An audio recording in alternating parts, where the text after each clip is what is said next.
Azteca, de Gary Jennings. Nona Pars, parte 9.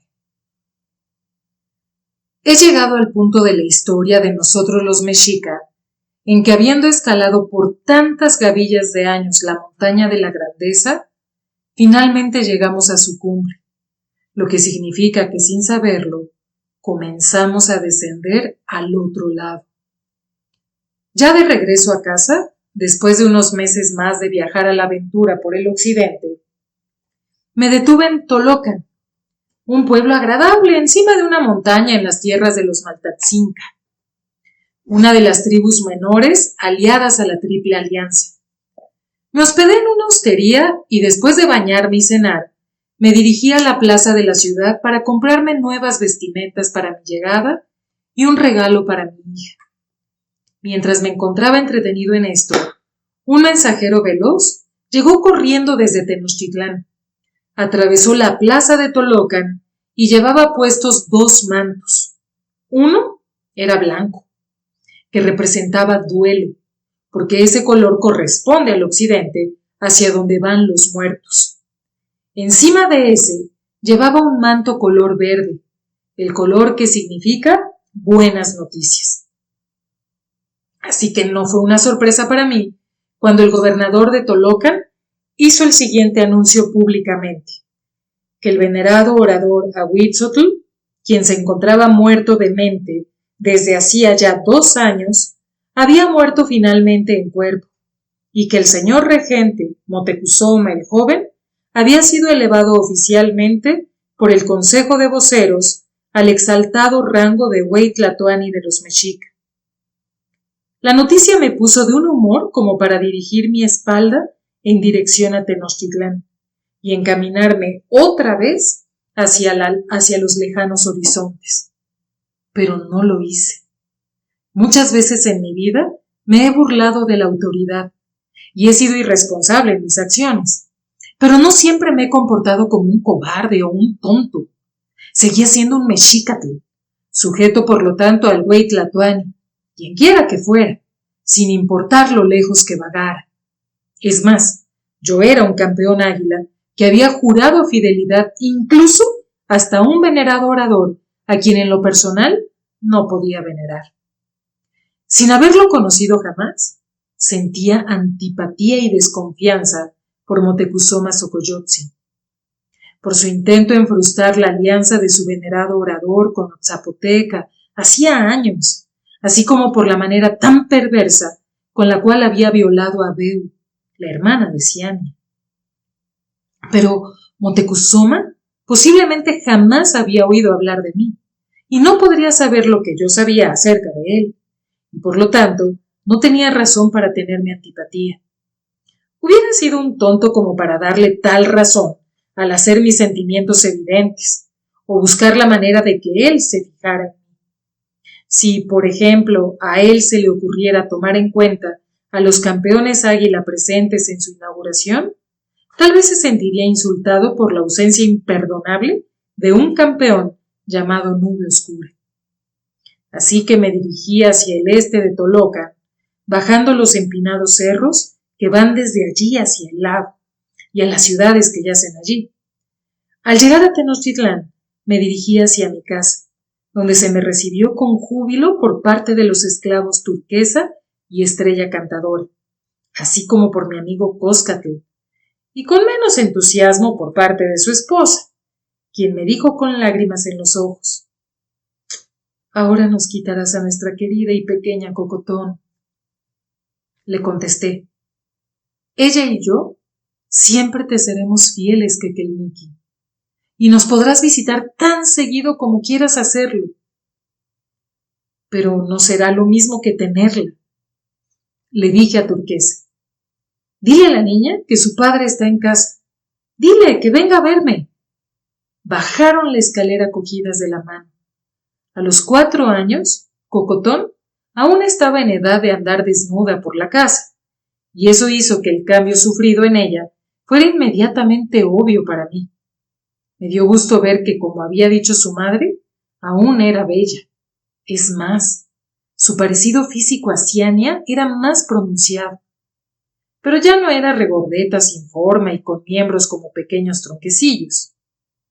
Ahora parecía un ser humano en miniatura, con brazos y piernas de verdad y en proporción a su cuerpo. Me había ausentado por 2 años, un lapso de tiempo en el cual un hombre entre los 30 años puede pasarlo sin darse cuenta. Pero en ese tiempo mi hija había doblado su edad, tiempo durante el cual se había transformado mágicamente de infante en una encantadora pequeña.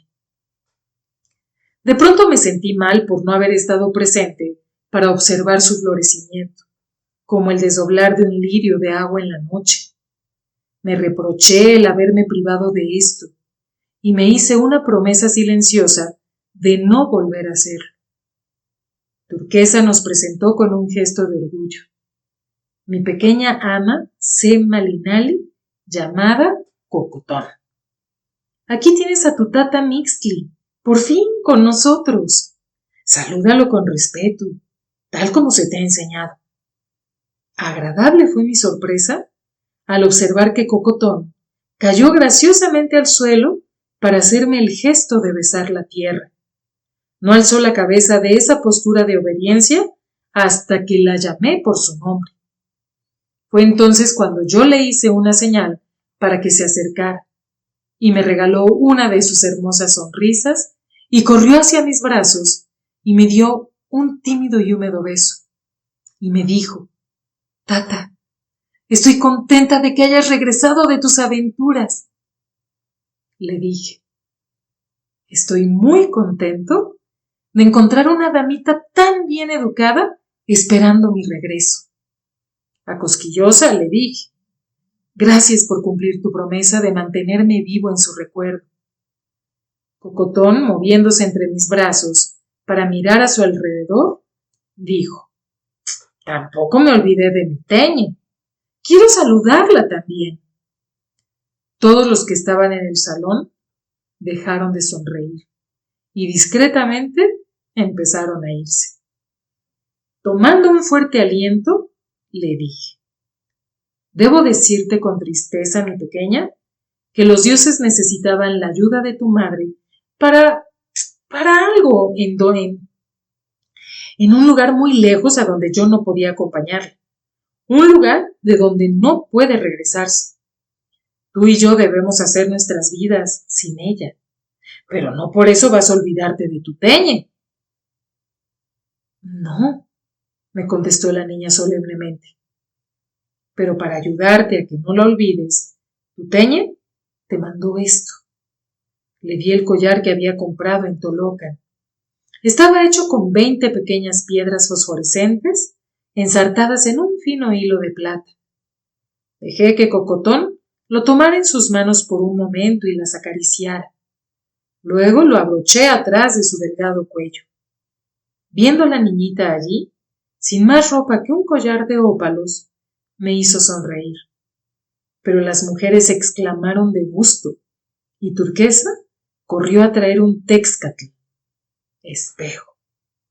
Dije: Cocotón, cada una de estas piedras resplandece como lo hacían los ojos de tu madre. En cada uno de tus cumpleaños vamos a poner una cada vez más grande.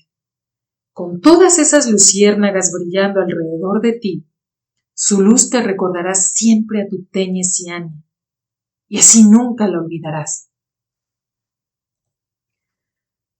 Tú sabes que ella nunca lo olvidará, dijo Coscatl, y apuntando a Cocotón, quien se estaba admirando en el espejo que sostenía Turquesa, dijo: lo único que necesita hacer para recordar a su madre es mirarse en un espejo.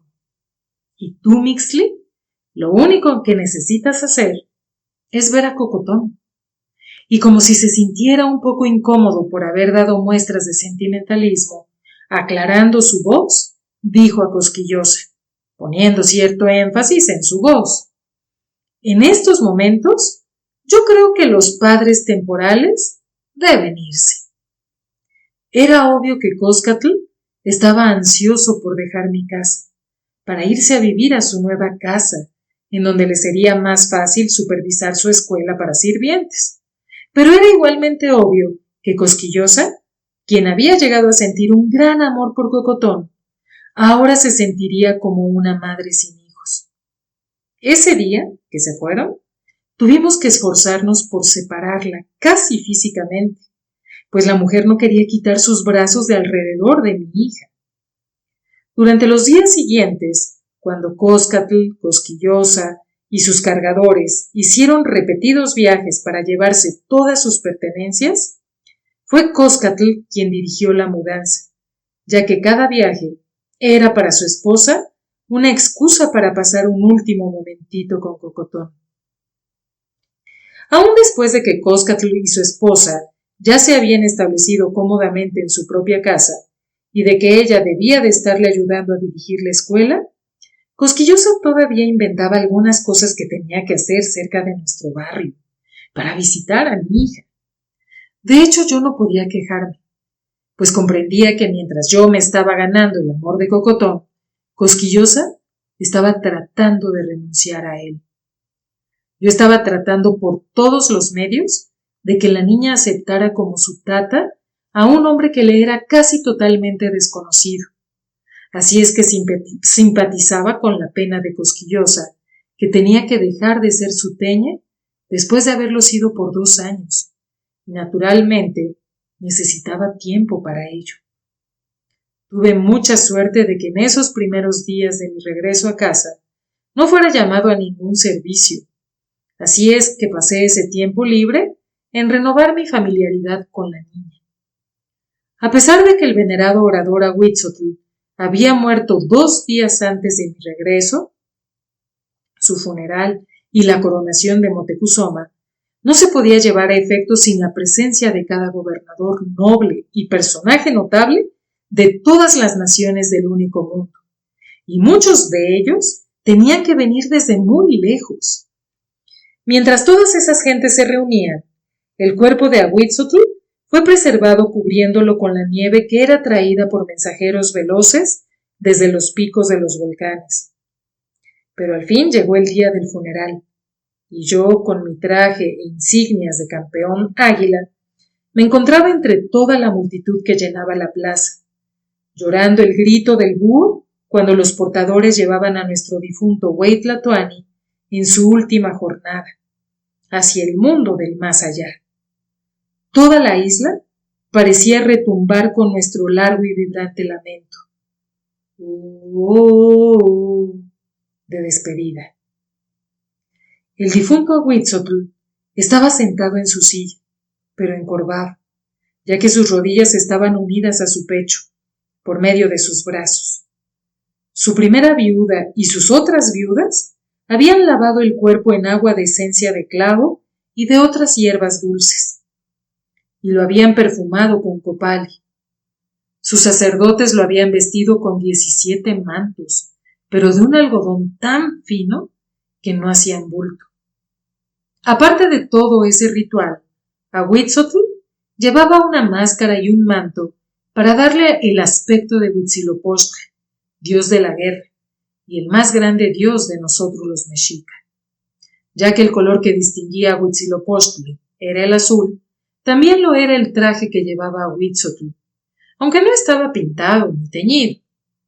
La máscara que llevaba sobre su rostro tenía delineadas sus facciones ingeniosamente por medio de pedacitos de turquesa unidos en oro.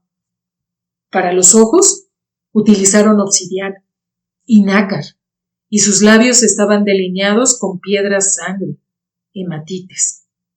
Su manto estaba cuajado de fragmentos de jade, que habían sido cocidos, aunque se habían escogido aquellos que se veían más azules que verdes. Todos los que formábamos parte de la procesión nos colocamos en orden de prioridad, y muchas veces dimos la vuelta al corazón del único mundo, con los tambores tocando suavemente, haciendo contrapunto a nuestro canto fúnebre. Ahuitzotl, en su silla, abría la procesión, que era seguida por el oh de la multitud.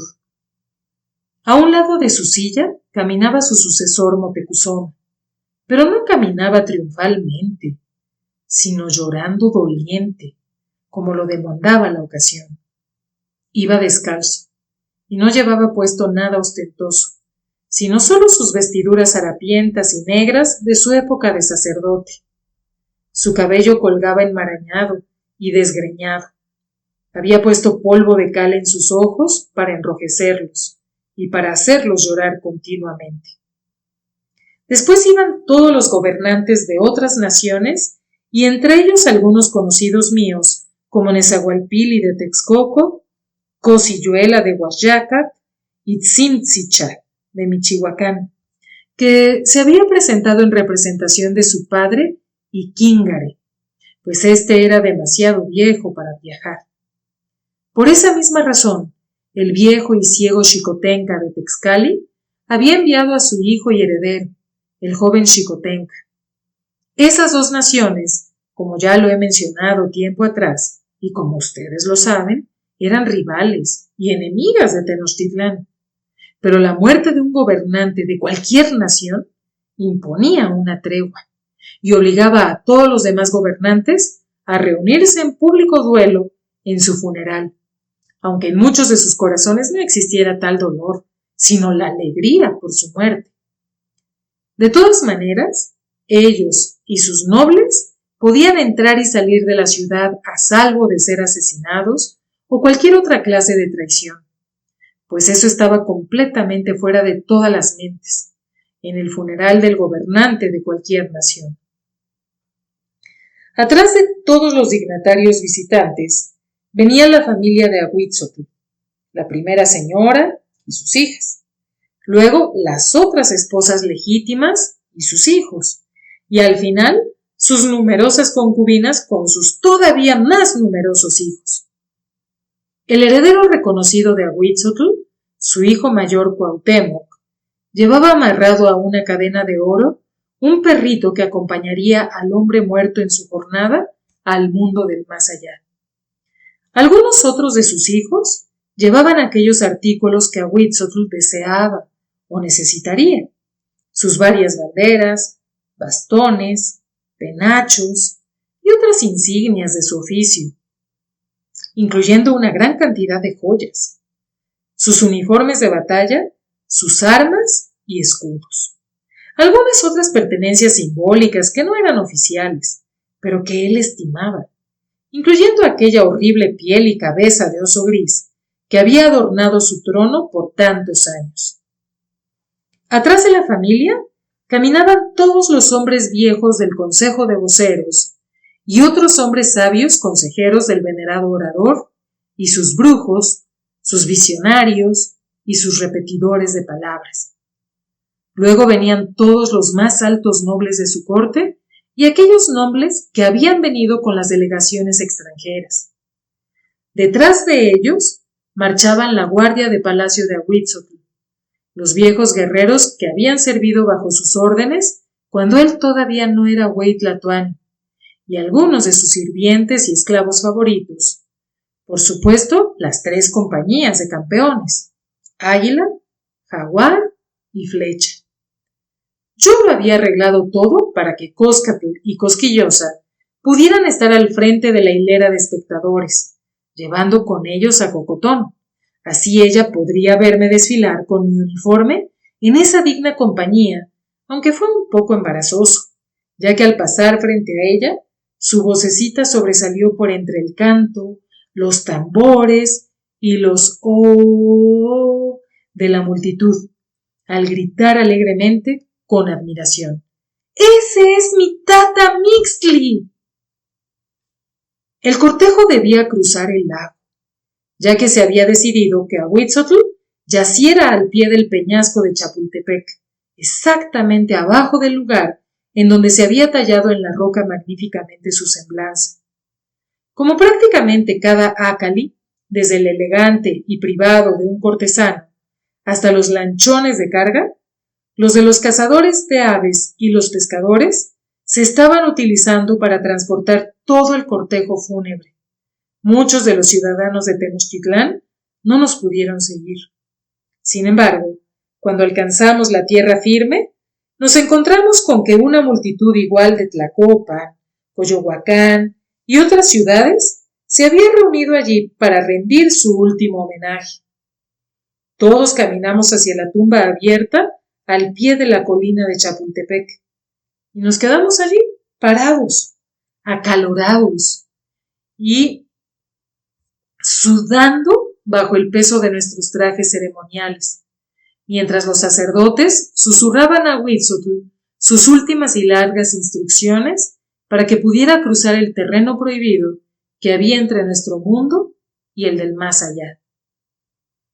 En estos últimos años, yo he escuchado a su ilustrísima el obispo y a algunos pocos más padres cristianos prorrumpir en sus sermones en invectivas contra nuestras bárbaras costumbres funerales, de que cuando un alto personaje muere, nosotros matamos a una gran cantidad de sus esposas y esclavos para que ese personaje sea adecuadamente atendido en el otro mundo. Esa crítica siempre me ha dejado perplejo. Yo estoy completamente de acuerdo en que esa práctica debería de ser condenada, pero me pregunto de dónde sacarían esa idea los padres cristianos. Yo creo que estoy bastante familiarizado con todas las naciones, gentes y costumbres de todo el único mundo, y nunca he sabido que haya ocurrido un entierro en masa de esa clase. Ahuitzotl fue el único noble de alto rango que me tocó ver enterrar, pero si algún otro gran personaje hubiera llevado una gran compañía a su muerte, se hubiera sabido. Yo he visto muchos lugares de enterramiento de otras tierras, viejas tumbas sin cubrir en las desiertas ciudades maya, las antiguas criptas de la gente nube en Liobán, y en ellas solamente he visto los restos de un solo ocupante, como es lo correcto. Por supuesto que cada uno de ellos ha llevado consigo sus insignias de nobleza y prestigio, sus joyas y cosas parecidas, pero ¿esposas y esclavos? No. Esa práctica no solo hubiera sido más que bárbara, sino también tonta. Quizás un noble agonizante hubiera deseado la compañía de sus familiares y sirvientes, pero aún así nunca lo hubiera decretado, porque tanto él como ellos, y como todo el mundo, sabían que las personas inferiores, cuando mueren, van a un mundo totalmente diferente al que él va.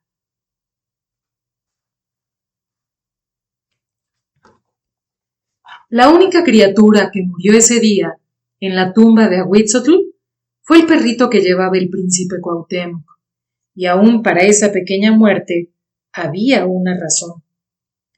El primer obstáculo que se interponía entre el mundo y el más allá, o por lo menos eso era lo que nos decían, era un río negro que corría a un lado de una nación negra, y la persona que moría siempre llegaba a ese río en la oscuridad de la noche negra.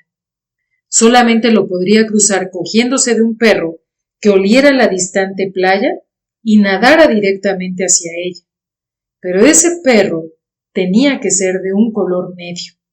Si era blanco, se rehusaría a esa tarea diciendo: «Amo, ya estoy muy limpio para haber estado mucho tiempo en el agua y no me bañaré otra vez».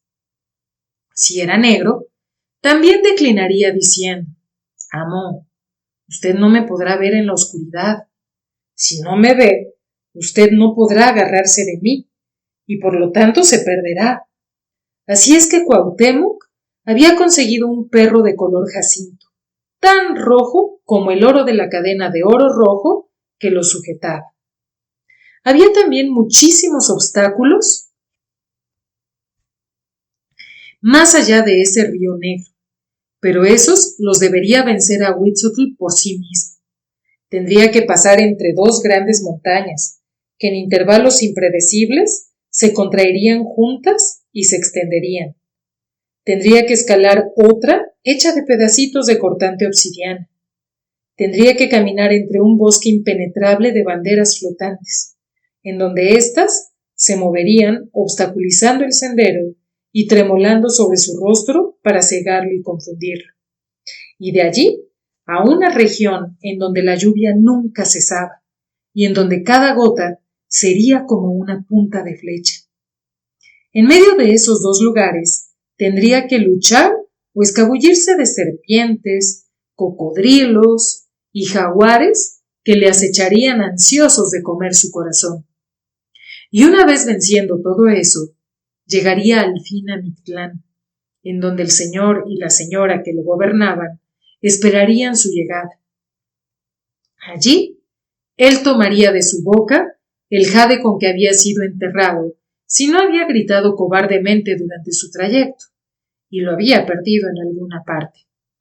Cuando él alargara esa piedra a Mictlantecutli y a Mictlancíhuatl, el señor y la señora le sonreirían, dándole la bienvenida, y lo mandarían hacia el mundo que él merecía, en donde viviría con lujo y felicidad eternas. Era ya muy tarde cuando los sacerdotes terminaron sus largas instrucciones y sus oraciones de despedida, y entonces Ahuitzotl fue colocado en su tumba junto con el perrito de color oro rojo. La tierra cayó sobre ellos y fue fuertemente apisonada, mientras los albañiles colocaban una simple piedra para cubrirla.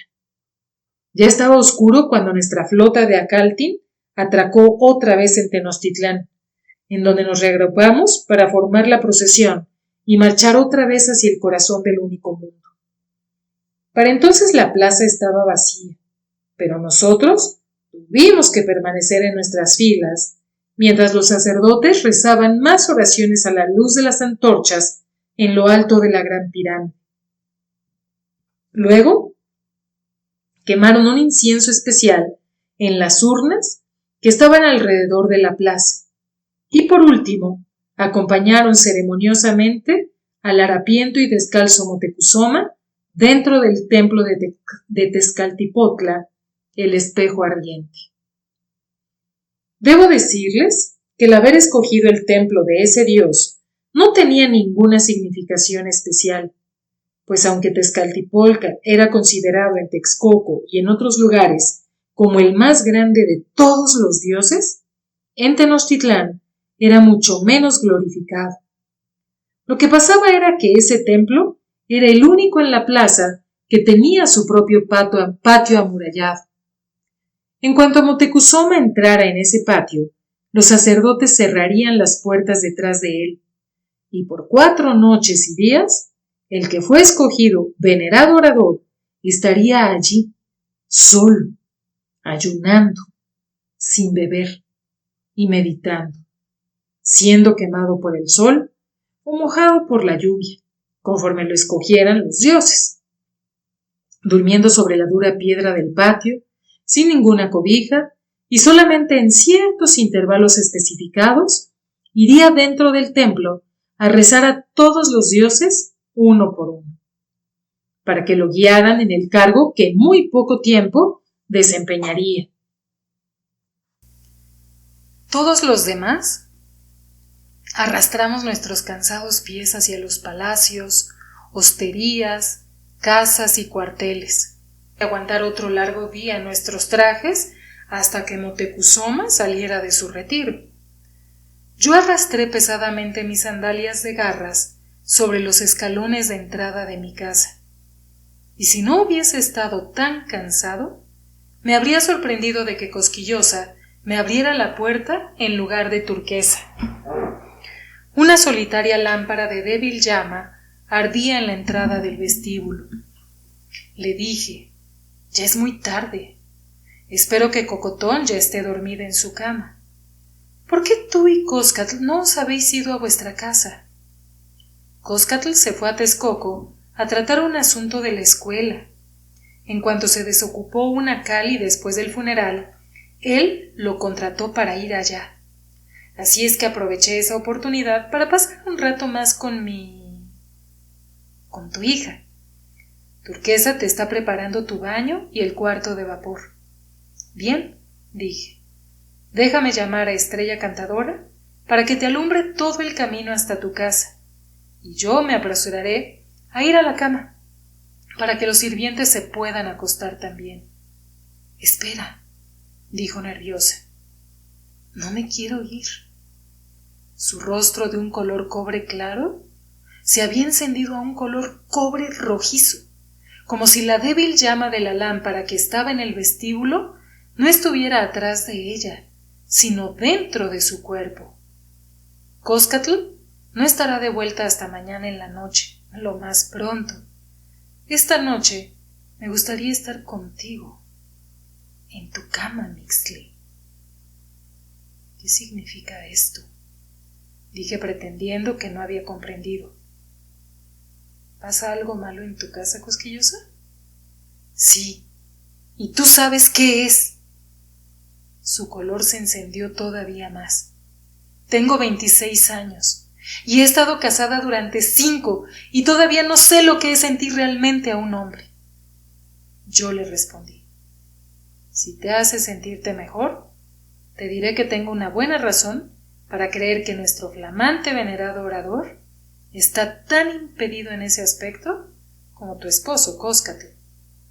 Eso es muy difícil de creer, dijo, ya que en cuanto se le dio la regencia a Motecuzoma, éste tomó 2 esposas, y que presumiblemente han de estar tan insatisfechas como tú lo estás. Cosquillosa denegó impacientemente con la cabeza. Por lo menos es lo suficientemente adecuado como para embarazar a sus esposas. Cada una de ellas tiene un niño, y es más de lo que yo puedo esperar. Si fuera la esposa del venerado orador, por lo menos pariría un hijo. Pero no he venido aquí para hablar de las esposas de Motecuzoma. No me importan las esposas de Motecuzoma. Yo dejé caer inmediatamente ni a mí, pero les alabo que sigan estando en sus propias camas conyugales en lugar de venir a asediar la mía. No seas cruel conmigo, Mixtli, dijo. Si solo supieras lo que he sufrido. 5 años, Mixtli. 5 años de sumisión y de pretender que me siento satisfecha. He rezado y he hecho ofrendas a Xochiquétzatl, suplicándole que me ayude a estar contenta con las atenciones de mi esposo. Pero no ha dado resultado. Todo el tiempo me pregunto, ¿cómo será en realidad con un hombre normal? Ese preguntarme, y luego la tentación, la indecisión, finalmente el tener que humillarme al pedírtelo a ti. Así es que me lo pides a mí, de entre todos los hombres, a mí, para que traicione a mi mejor amigo, para poner a la esposa de mi mejor amigo y a mí a riesgo del garrote. Pues por eso te lo he pedido, porque tú eres su amigo. Tú nunca te estarías sugiriendo como otro hombre lo haría. Y aunque Coscatl se diera cuenta, él nos ama lo suficiente a ambos como para denunciarnos. Ella hizo una pausa y luego añadió: si el mejor amigo de Coscatl no hace esto, entonces le hace un gran perjuicio. Te digo la verdad. Si tú no me aceptas, no me humillaré más pidiéndoselo a algún otro conocido. Alquilaré a un hombre por una noche, o se lo pediré a algún forastero en alguna hostería. Piensa en lo que eso sería para Coscatl. Yo pensé, y recordé que un día él había dicho que si esa mujer no lo quería, él acabaría con su vida de algún modo. Yo le creí entonces, y también creí que él haría lo mismo si llegaba a saber que ella lo traicionaba. Le dije, dejando todas esas consideraciones a un lado, Cosquillosa, en estos momentos estoy tan fatigado que no serviría para ninguna mujer. Has esperado 5 años, así es que yo creo que puedes aguardar hasta que me haya bañado y haya dormido, sobre todo si dices que tenemos todo el día de mañana. Así es que ve a tu casa y piensa un poco más sobre esto. Y si mañana todavía estás determinada a... Así lo haré, Mixtli, y vendré mañana otra vez. Llamé a Estrella Cantadora y él encendió una antorcha, y él y Cosquillosa salieron a la noche. Estaba tomando mi baño cuando le oí regresar, y fácilmente me hubiera quedado dormido de no haber sido porque el agua estaba demasiado fría, y me forzó a salir. Me tambaleé hacia mi habitación y me dejé caer sobre la cama. Cogí las cobijas y me quedé profundamente dormido, sin tomarme siquiera la molestia de apagar la lámpara que Turquesa había dejado encendida. Sin embargo, aún en medio de mi sueño pesado, debí de estar anticipando y temiendo el regreso impetuoso de la impaciente Cosquillosa, porque abrí los ojos cuando la puerta se abrió. La luz de la lámpara era pobre y débil, pero por la ventana entraba una gris claridad, la primera luz del amanecer, y lo que vi me hizo estremecer. De abajo no había llegado ningún sonido que me previniera de esa aparición increíble e inesperada, y estaba seguro de que si Turquesa o Estrella Cantadora hubieran visto a ese fantasma en particular, habrían proferido un grito. Aunque ella estaba vestida para viajar, con un chal en la cabeza y un pesado manto de piel de conejo, y aunque la luz era débil, mi mano tembló al levantar el topacio enfrente de mi ojo para ver a Ciania parada enfrente de mí. «¡Saa!», dijo en un susurro deliciosamente audible, pues era la voz de Ciania. «No estás dormido, Saa». Pero debí de estarlo. Estaba seguro de eso, pues estaba viendo lo imposible, y eso solo lo había visto en sueños. Solo tenía la intención de mirar. «No deseaba despertarte», dijo ella, todavía susurrando, manteniendo su voz baja para que no me espantara. Por lo menos eso supuse. Traté de hablar, pero no pude. Una experiencia que también había tenido en sueños. «Iré a la otra habitación», dijo ella. Su chal se movió al impulso de su movimiento y empezó a caminar tan despacio como si estuviera muy cansada, habiendo viajado por un largo, inimaginable largo camino. Pensé en todos los obstáculos, en esas montañas que se cerraban juntas, en el río negro de la noche negra, y temblé de miedo. Cuando mandé mi mensaje para avisar de mi llegada, dijo ella, tenía la esperanza de que no me esperaras dormido. Sus palabras no tenían ningún sentido para mí, hasta que su chal resbaló de su cabeza, y entonces vi que no había ningún mechón blanco en su pelo. «Beu Ribé», continuó. «Por supuesto que sería muy agradable saber que al recibir mi mensaje de llegada, éste te excitó tanto que no pudiste dormir. Estaría muy contenta de saber que estabas tan ansioso de verme». Por fin encontré mi voz y ésta sonó áspera. «No recibí ningún mensaje. ¿Cómo te atreves a entrar a hurtadillas en mi casa? ¿Cómo puedes pretender que...?» Pero me reprimí, pues no era justo acusarla de parecerse tanto a su difunta hermana, como si ella lo hiciera a propósito. Ella pareció genuinamente abatida y empezó a balbucear tratando de explicar. «Pero yo mandé a un muchacho. Le di una semilla de cacao para que te trajera el mensaje. ¿Entonces no vino? Pero si allá abajo Estrella Cantadora me recibió muy cordialmente. Y te encontré despierto, Saa». Yo gruñí. Ya antes Estrella Cantadora me invitó a que le diera una buena azotaina. Tendré que hacerlo esta vez. Hubo un corto silencio, en el cual yo estaba esperando que mi corazón dejara de latir fuertemente por el miedo, la alarma y la alegría. Beu se sintió vencida por el aturdimiento, y reprochándose su intrusión, dijo por fin, demasiado humildemente para ella: «Iré a dormir al cuarto que antes ocupé. Quizás mañana estés menos enojado porque yo estoy aquí». Y salió de la habitación antes de que yo pudiera responder. Por un breve momento en la mañana, respiré un poco del sentimiento que tenía de verme asediado por mujeres. Fui a desayunar solo, a excepción de los 2 esclavos que me servían, pero empecé el día gruñendo. No me agradan las sorpresas que llegan en la madrugada. ¿Sorpresas, mi amo?, dijo Turquesa, sin saber de lo que yo hablaba. No me avisasteis de la llegada de la señora Beau. Ella dijo todavía más perpleja. ¿La señora Beau está aquí? ¿En la casa? Sí, dijo Estrella Cantadora.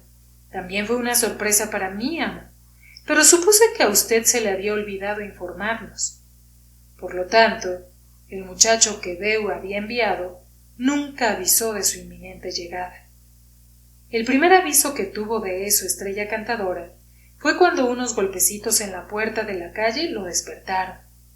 Como Turquesa seguía durmiendo, él se levantó para dejar entrar a la visitante, y ella le había dicho que no me molestara.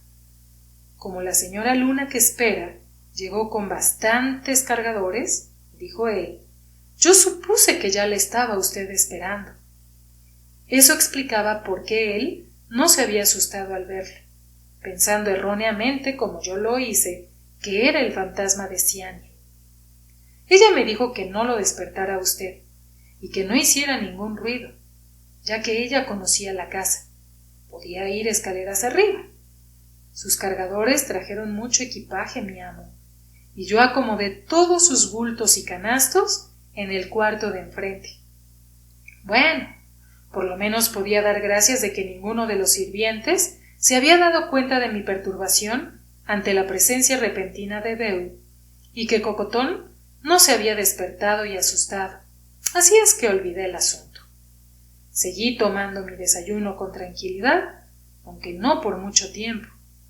Estrella Cantadora, aparentemente temeroso de que me volviera a enojar con nuevas sorpresas, vino a anunciarme con toda formalidad de que tenía otra visitante, pero que a ésta no la había admitido más allá de la puerta de la entrada.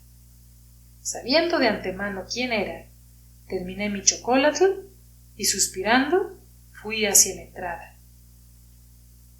¿Nadie me va a invitar a pasar?, dijo Cosquillosa en broma.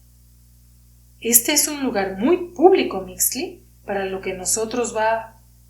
Debemos olvidar todo lo que hablamos, la interrumpí. La hermana de mi difunta esposa llegó de visita. Tú recuerdas a Beau Ribé. Por un momento Cosquillosa me miró desconcertada. Luego dijo, bueno, si no lo podemos hacer aquí, entonces ven a mi casa. Dije, entiende, querida, que es la primera visita de Beau en 3 años. Sería muy descortés por mi parte el dejarla sola y muy difícil de explicar el por qué. Pero Coscat regresará esta noche, gimió. Entonces temo que hemos perdido nuestra oportunidad. Debemos tener otra, dijo desesperadamente. ¿Cómo podemos arreglar otra? ¿Y cuándo? Probablemente nunca, dije, no muy seguro de sentir pena o alivio ante esa delicada situación, que se resolvía de esa manera. De hoy en adelante habrán aquí muchos ojos y oídos. No podremos evitarlos. Es mejor que te olvides de... ¡Tú sabías que ella iba a llegar!, se encendió Cosquillosa. Solo estabas aparentando cansancio anoche para que me fuera y luego tener una verdadera excusa para rehusarte. Cree lo que quieras, dije cansado. Y Río estaba aparentándolo. Pero debo rehusar. Ella pareció desplomarse, desviando sus ojos de mí. Dijo suavemente, por mucho tiempo tú has sido mi amigo, y por más lo has sido de mi esposo, pero lo que estás haciendo en estos momentos, Mixtli, no es de amigos, para ninguno de los dos. Y ella bajó despacio la escalera y muy lentamente se alejó a lo largo de la calle. Cuando volví al interior de la casa, Cocotón estaba tomando su desayuno. Así es que llamé a Estrella Cantadora e, inventando un mandato totalmente innecesario en el mercado de Tlatelolco, lo mandé sugiriendo que llevara a la niña consigo. Cuando ella terminó de desayunar, se fueron los dos. y yo esperé no muy contento que Beau hiciera su aparición. La confrontación con Cosquillosa no había sido fácil para mí, pero por lo menos había sido breve, cosa que no esperaba con Luna que espera. Ella durmió hasta tarde y bajó la escalera al mediodía con la cara hinchada y líneas marcadas en su rostro, debido a un sueño ligero. Yo me senté en el lado opuesto de la mesa y cuando Turquesa la hubo servido y se retiró a la cocina, le dije: «Siento mucho haberte recibido con tanta aspereza, hermana Beau. No estoy acostumbrado a recibir visitas tan temprano, y mis modales no son los mejores, hasta haber pasado un tiempo considerable después de la aurora. Y de todos los visitantes que yo esperara, el último serías tú. ¿Puedo preguntarte por qué estás aquí?» Ella me miró con incredulidad, casi sorprendida.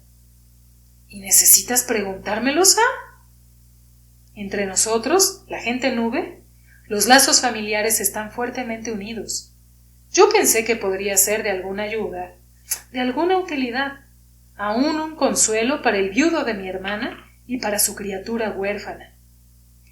Le dije: «En cuanto al viudo, he estado fuera de la nación desde la muerte de Ciania. He ido muy lejos, y por lo menos he sobrevivido a mi aflicción. En cuanto a Cocotón, ella ha sido muy bien atendida durante estos 2 años. Mis amigos Coscatl y Quequelmiqui han sido unos adorables Tata y Teñe». Y añadí secamente: «Durante esos 2 años, tu aparente solicitud no ha sido muy evidente». «¿Y de quién es la culpa?», me demandó enojada. «¿Por qué no me mandaste un mensajero veloz para que me contara la tragedia?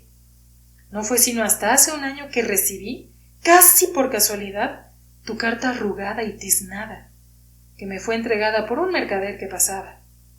Mi hermana llevaba muerta más de 1 año cuando lo supe, y después me tomó casi la mayor parte del año para encontrar a alguien que me comprara la hostería, para arreglar todos los detalles de la venta y para prepararme para venir a Tenochtitlán a vivir permanentemente.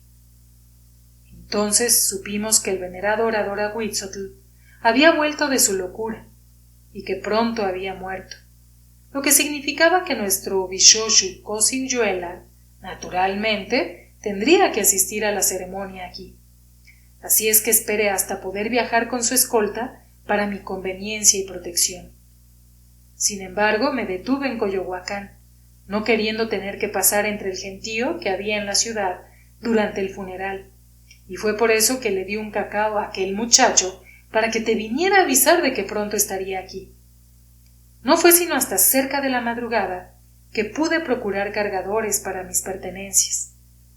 Te pido que me disculpes por haber llegado en ese momento y en la forma en que llegué, pero…»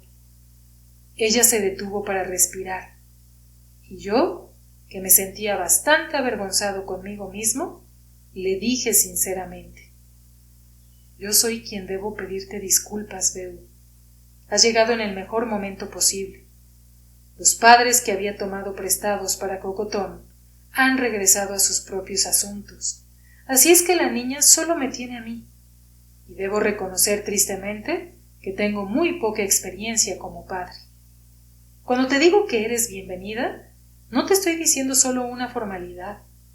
Como madre sustituta para mi hija, seguro que tú serás la mejor después de Ciania». «La mejor después», repitió ella, no demostrando gran entusiasmo por mi cumplido.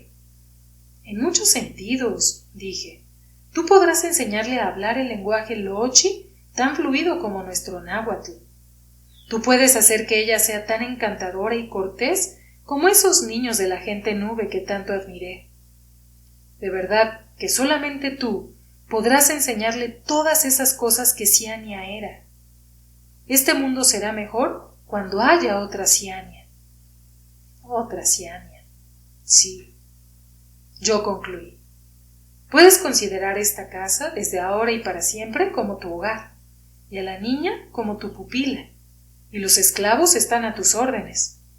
Daré órdenes en este momento de que tu cuarto sea totalmente vaciado, limpiado y vuelto a amueblar a tu gusto. Cualquier cosa que necesites o desees, no necesitas preguntar, hermana Beu. Solo tienes que decirlo. Pareció como si ella fuera a decir algo, pero cambió de idea. Yo seguí. Y en estos momentos llega Migajita del mercado. La niñita entró a la habitación, radiante en su manto de un amarillo dorado. Ella miró largamente a Beu Ribé y movió su cabeza como si estuviera recordando dónde había visto ese rostro antes. Yo no pude saber si ella se daba cuenta de que lo había visto muy seguido en sus espejos. ¿No me quieres hablar?, dijo Beu, casi sin voz por la emoción. He esperado tanto tiempo. Cocotón dijo tímidamente y deteniendo el aliento. ¿Teñe? Oh, querida, exclamó Luna que espera, y las lágrimas asomaron a sus ojos cuando ella se arrodilló y extendió sus brazos hacia la niñita, que feliz se dejó envolver por ellos. ¡Muerte!, rugió el alto sacerdote de Huitzilopochtli desde lo alto de la gran pirámide. Fue la muerte la que dejó caer el manto del venerado orador sobre tus hombros, señor Moctezuma Xocoyohtl, y a su debido tiempo la muerte vendrá por ti, y entonces tendrás que dar cuenta a los dioses por la manera en que llevaste ese manto y ejerciste tu alto oficio. Él continuó así, en la forma usual en que los sacerdotes menosprecian a sus sufridos oyentes, mientras yo y mis compañeros campeones, los nobles mexica, los dignatarios extranjeros y sus nobles, mientras todos nosotros sufríamos abotagados bajo nuestros yelmos, plumas, pieles, armaduras y otros trajes llenos de color y esplendor. Los varios miles de otros mexica que se apiñaban en el corazón del único mundo no llevaban más que los engorrosos mantos de algodón, por lo que espero que disfrutaran más de la ceremonia de inauguración que nosotros. El sacerdote dijo: Moctezuma Xocoyotzin, desde este día tu corazón debe ser como el de un viejo, solemne, serio y severo. Tienes que saber, mi señor, que el trono de un Huey Tlatoani no está acoginado para yacer en él, en el ocio y el placer, sino para yacer en él en sufrimiento, trabajo y preocupación. Yo dudo que Moctezuma estuviera sudando como todos nosotros, a pesar de llevar puestos dos mantos, uno negro y otro azul, los dos bordados de calaveras y otros símbolos para recordarle que aún hasta un venerado orador muere algún día. Incluso dudo que Moctezuma sudara alguna vez. Por supuesto que nunca puse ni un dedo sobre su piel, pero siempre parecía tan frío y seco. El sacerdote siguió: Desde este día, mi señor, debes convertirte en un árbol de gran sombra para que la multitud pueda encontrar refugio entre sus ramas y se apoyen en la fuerza de tu tronco. Aunque la ocasión era solemne y bastante impresionante, lo fue menos que en otras coronaciones anteriores durante mi vida, aunque no fui testigo de ellas, como las de Azayacatl, Tixoc y Ahuitzotl, ya que Moctezuma fue nada más confirmado en el oficio en que ya había trabajado por 2 años. Y el sacerdote dijo: Mi señor, usted debe gobernar y defender a su pueblo y tratarlo con justicia. Usted debe castigar al débil y corregir al desobediente. Usted debe ser diligente en procurar todas las guerras que sean necesarias. Usted debe dar una especial atención a los requerimientos de los dioses, a sus templos y a sus sacerdotes, que no les falten ofrendas y sacrificios. Así los dioses se sentirán contentos y mirarán por usted y por su pueblo, y todos los asuntos de los mexica prosperarán. Desde donde yo estaba, las banderas de plumas, que suavemente se movían, se alineaban a lo largo de la escalera de la gran pirámide y parecían convergir hacia las alturas, como una flecha apuntando las figuras distantes y pequeñas de nuestro nuevo venerado orador y del viejo sacerdote que en ese momento ponía sobre su cabeza la corona de piel enjollada. Al fin se calló el sacerdote y Moctezuma habló. Grande y respetuoso sacerdote, tus palabras pudieron haber sido dichas por el mismo y poderoso Huitzilopochtli. Tus palabras me han dado mucho en qué reflexionar, y rezo para poder llegar a efectuar el sabio consejo que me has dado. Gracias por tu fervor y aprecio el amor con que has hablado. Si he de llegar a ser el hombre que mi pueblo desea que sea, debo recordar siempre tus palabras sabias, tus advertencias, tus amonestaciones. Listos hasta para destrozar las mismas nubes del cielo, cuando Moctezuma terminara su discurso de aceptación, las hileras de sacerdotes tenían ya en sus manos las conchas trompetas. Los músicos levantaban sus baquetas y tenían listas sus flautas.